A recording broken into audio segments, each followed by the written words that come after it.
하루가 저물고 집으로 가는 길.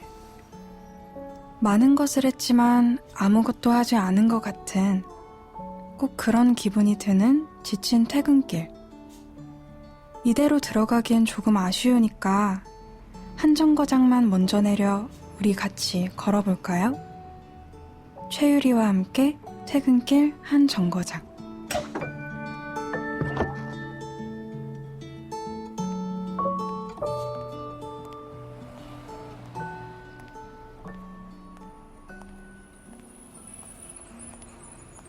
저의 이름은 최유리입니다.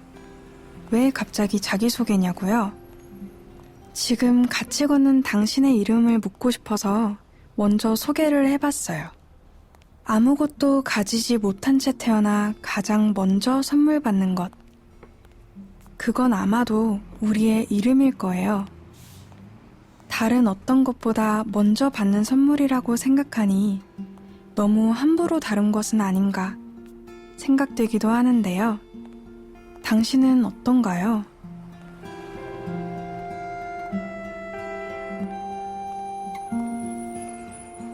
우리의 이름이 지어지던 순간을 그려보죠. 아마도 그 그림은 나와 당신, 그리고 많은 이들이 비슷하지 않을까 싶어요. 사전을 찾든 책을 보든 장명을 하는 곳에 방문하든 방법은 다르겠지만 우리를 품고 있던 분들은 우리의 이름을 찾아 꽤 오랜 탐험을 했을 거예요.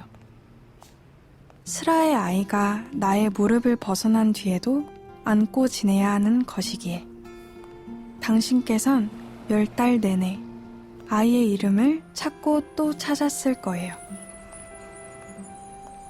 그리고 이제 막 울음을 터뜨린 아이는 그 이름의 파동을 들으며 세상과 첫 인사를 나누었을 거예요. 당신도 나도. 그리고 러시아의 한 천막에서 태어난 소설가 로맹가리도 그랬을 거예요. 프랑스의 소설가 로맹가리. 그가 처음으로 선물 받은 이름은 로맹 카체프였어요. 유랑극단의 배우였던 그의 어머니는 가족을 남기고 떠난 남편의 성에 자신이 지은 이름을 넣은 상자를 아이에게 전했죠. 아이는 그 상자 속 이름을 아는 채 추운 어린 시절을 보냈어요. 로맹의 어머니 니나는 그런 아들의 이름이 눈에 쌓여 사라지기 전에 혹독한 러시아를 떠나 햇살 가득한 프랑스의 니스로 향했어요. 아이의 이름이 상하지 않게 낡은 코트로 감싸 안으며 말이죠. 그렇게 도착한 니스의 볕은 그 코트마저 반짝이게 만들어주었고 로맹은 어머니의 코트에서 빼꼼 고개를 내밀고 새로운 운명을 마주했죠. 처음 세상에 태어나던 그때처럼 말이에요.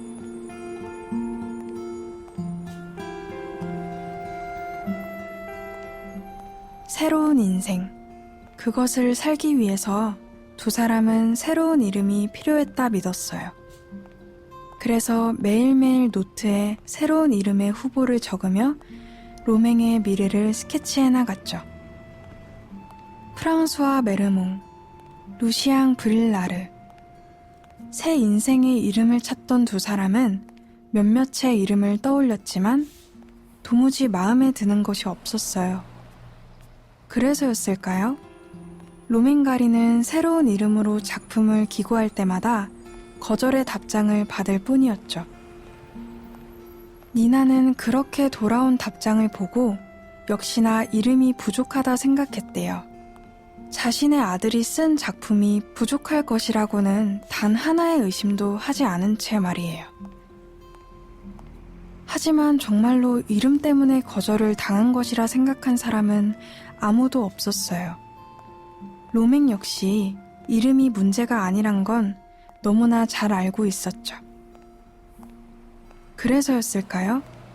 로맹은 시간이 갈수록 노트에 이름의 후보가 쌓일수록 초조해지기만 했어요. 어서 작가로 이름을 알려야 되는데, 그래서 나에게 온 인생을 바친 어머니께 보답을 해야 하는데, 그러지 못하는 자신의 모습이 초라하게만 보였죠. 그런 조급함 때문에 한 번은 이런 일도 있었어요. 자신의 당선 소식을 기다리는 어머니를 위해 문예지를 보내며 이번에 당선된 작품을 자신이 썼다고 거짓말을 한 거죠. 이름이 다른 것은 필명으로 내서 그런 것이라는 그럴듯한 핑계까지 만들어가면서 말이에요. 그런 로맹의 거짓말을 의심 없이 믿은 니나는 곧장 문예지를 들고 시장으로 향했어요. 그리고 배우였을 때의 실력을 살려 단숨에 아들의 작품이라 믿었던 당선작을 낭독했죠. 일면식 없는 타인의 이름을 포함해서 모든 글을 빠짐없이 시장 사람들에게 읽어준 것이에요. 그 모습을 로맹이 봤다면 어땠을까요? 처음 태어났을 때처럼 아주 길게 울고 싶진 않았을까요? 로맹의 긴 울음이 멈춘 것은 그가 유럽의 교육을 완성했을 때였어요. 2차 세계대전 참전 중에도 니나의 격려 편지를 받으며 써내려간 원고는 책의 모양으로 세상에 펼쳐졌죠. 책의 표지를 장식한 이름은 로맹가리, 그의 새로운 이름이었어요. 어머니와 그토록 찾아 헤매던 자신의 새로운 이름, 새로운 인생이었죠. 로맹은 전쟁이 끝난 후 자신의 새 책과 새 이름을 들고 니스로 달려갔어요. 어머니에게 줄 작은 선물 상자를 들고서요. 하지만 니나는 이름을 짓느라, 슬하에 품었던 아이의 인생을 짓느라, 그렇게 자기 앞에 생을 소진한 나머지 아들을 기다리지 못하고 세상을 떠났죠. 로맹은 전쟁이 끝난 후 자신의 새 책과 새 이름을 들고 니스로 달려갔어요. 혹시 그가 아들의 새로운 이름을 찾던 것처럼 자신의 이름을, 자신의 인생을 찾아 나섰다면 엔딩이 조금은 달라졌을까요? 사실 이 질문은 큰 의미가 없을 거예요. 왜냐하면 니나는 그럴 시간이 있었다면 한 글자라도 더 아들을 위한 편지를 썼을 테니까요. 이렇게 말이죠. 사랑하는 아들아, 나를 위한 걱정은 남기지 말거라. 너는 그저 용감한 사나이가 되거라. 이제 어미와 어미의 지팡이는 필요하지 않단다. 너의 튼튼한 두 발은 그것을 말해주고 있어. 그 다리로 프랑스의 굳건히 서 있으렴. 그리고 언제나 글을 써라. 아름다운 책을 쓰도록 해. 넌 항상 예술가니까 말이야. 사랑하는 아들아, 용감해야 한다. 언제나 용감해야 한다.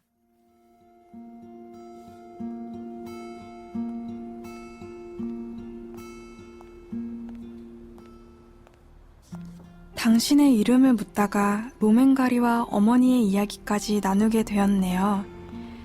이 이야기가 우리 서로의 이름을 더 소중히 끌어안는 데 도움이 되었다면 좋겠어요. 그래야지 우리에게 이름을 선물한 분들에게 조금은 덜 미안해질 테니까 말이에요. 지금쯤이면 퇴근길의 끝에 도착하셨을까요? 그곳에 초인종을 누르면 당신의 이름을 불러주는 이가 반갑게 당신을 맞아주겠죠? 마냥 그런 이가 없다 해도 너무 아쉬워하진 말아요. 당신의 이름을 부르는 목소리가 필요하다면 언제든 불러드릴게요. 인스타그램 퇴근길 한 정거장에 당신의 이름과 이야기를 남겨주세요. 그럼 또다시 함께 걷게 될 그때까지 잘 지내요, 우리.